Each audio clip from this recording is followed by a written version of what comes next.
To become a bona fide winner of an era takes time. You will undeniably be remembered in history and studied by future winners, like hopefully myself. And picking 10 for an era is again an impossible feat. So many are making amazing moves and doing wonderful things that it seems disrespectful not to mention them all. So I will preface this by saying these are the casuals' 10 biggest individual winners of the 2010s in street fashion. I'm your boy Reggie Casual. Let's get it.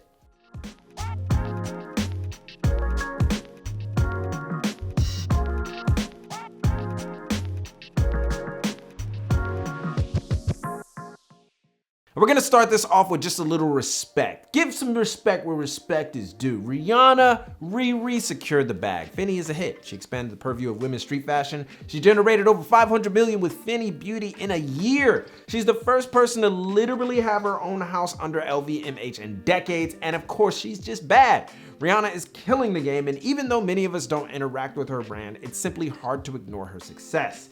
So there. Something for the ladies. Something for the ladies. Is it something for the honeys? Something for the honeys. Honeys. Moving on.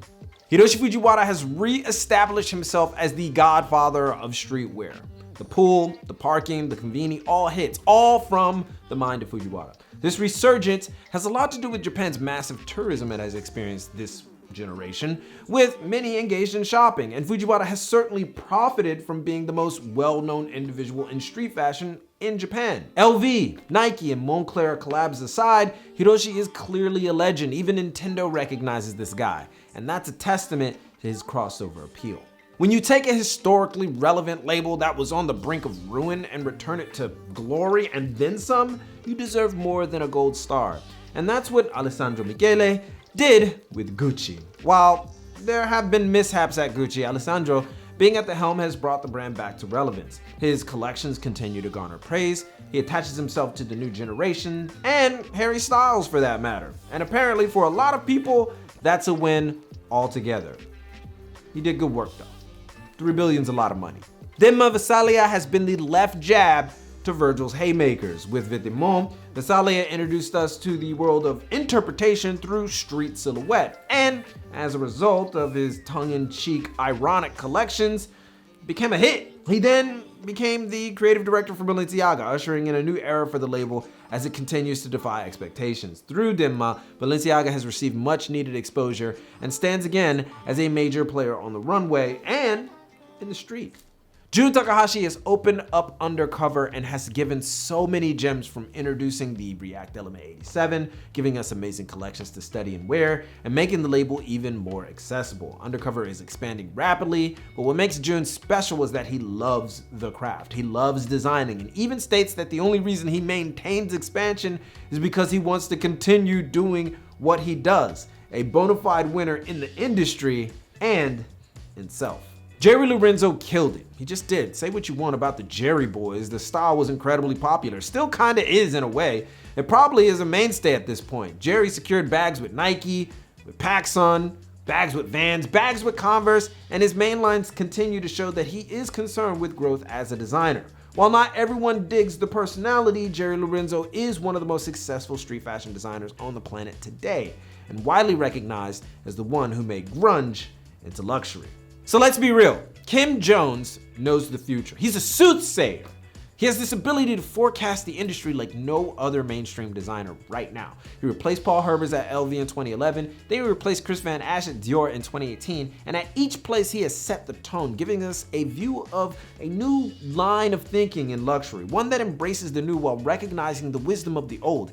And the results have been phenomenal. And while many point out his collab craziness, it's been working and it's often wildly popular. Kim Jones is a winner in every way. James Jebbia started Supreme, and James Jebbia will end it when he damn well pleases, which isn't anytime soon. I mean, he's the owner of Supreme, so what more can be said? And Supreme is the biggest streetwear brand in the world, with millions of fans, of which most will never get a Supreme piece because it's that nuts. Supreme is literally its own crazy hype culture, and James is the puppet master. Really nothing to add outside of that. Virgil is, for better or for worse, the industry's savior when it comes to streetwear. Now, how do we figure? Well, his ability to articulate its nuances and make it digestible to an industry that still doesn't quite get it gives him extreme sway, and he isn't beyond using it, probably how he got the LV gig in the first place. He's had some questionable run-ins with authenticity, but that has not lessened his appeal globally, and his impact continues to reverberate to this day. And finally, I know all the Ye fans have been waiting. We gotta give it to Kanye West. So Kanye fans, you can rest easy knowing this is not a hate thing, it's a discussion thing, all right? Objectively speaking, Kanye is by far one of the most impactful individuals in street fashion, not only in this era, but ever. Air Yeezy, Yeezy collections, etc. It's actually amazing to see. He took his success in music, applied it to fashion, was initially shunned by the industry, and had the greatest I told you so moment when what he presented became the trend. We have Virgil because of Kanye. Sneaker culture blows up even more to where it is today because of Kanye. Hip hop culture that embraces technical and designer fashion, it's probably Kanye. There's no mistaking it. And some people may not want to hear that, but objectively speaking, Kanye was a winner this decade despite being controversial. And that's a testament to his love of fashion and his drive to be a force in it. And probably, most importantly, his love of himself, just to keep it 100. So yes, of course Kanye's on the list. But as said at the onset, there are far too many individuals to name. So quickly, here are some honorable mentions. Errolson Hugh for putting techwear on his back. Rick Owens, because without Rick Owens, where would we really be? Chitose Abe of Sakai because I said so and you know why. Hiroki Nakamura for making Visum the most involved JP Americana mix label ever.